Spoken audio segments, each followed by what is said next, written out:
Hello students, miscellaneous main পরীক্ষার date কিন্তু আস্তে আস্তে এগিয়ে আসছে। সেটাকে মাথায় রেখে আমাদের কিন্তু আরো বেটার ভাবে জিকে এবং সিএ টপিকগুলোর প্রিপারেশন বাড়াতে হবে। যেমন একটা টপিকের কথা তোমাদেরকে বলি যে 2015 সালে যখন প্যারিস জলবায়ু চুক্তি হলো, তখন বলা হলো যে গোটা পৃথিবীতে কার্বন নিউট্রাল ফার্মিং প্রসিডিওরটাকে ইনকর্পোরেট করতে হবে। তো কি এই কার্বন নিউট্রাল ফার্মিং?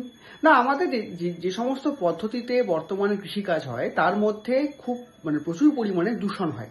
সেই দূষণগুলোকে যতটা সম্ভব কমিয়ে পরিবেশ বান্ধব উপায়ে ফার্মিং করতে হবে, এবং যার ফলে ফসলের কোয়ালিটি এবং পরিবেশের দূষণ দুটোই কিন্তু কন্ট্রোলে থাকবে। তো এই বিষয়গুলো কিন্তু পরীক্ষায় আসতে পারে। তারপর ধরো সম্প্রতি বাজারে আলোড়ন ফেলে দিয়েছে ডিপসিক এআই।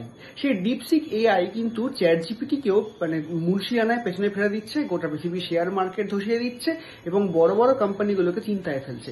তার ইম্প্যাক্ট বিশ্ববাজারে কিরকম হবে? কিংবা খুব একটা ইম্পর্টেন্ট টপিক হচ্ছে ইউনিফর্ম সিভিল কোড।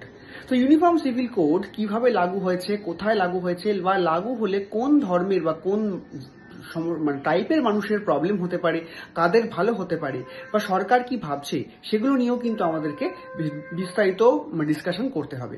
তো এই সব কিছু নিয়ে দেখা হচ্ছে আজ রাত 9টায়, ঠিক সিনি ক্লাসরুম চ্যানেলে। প্রত্যেককে সেখানে আমি আসার জন্য অনুরোধ করছি। চলো, তাই দেখা হচ্ছে আজ রাত 9টায়।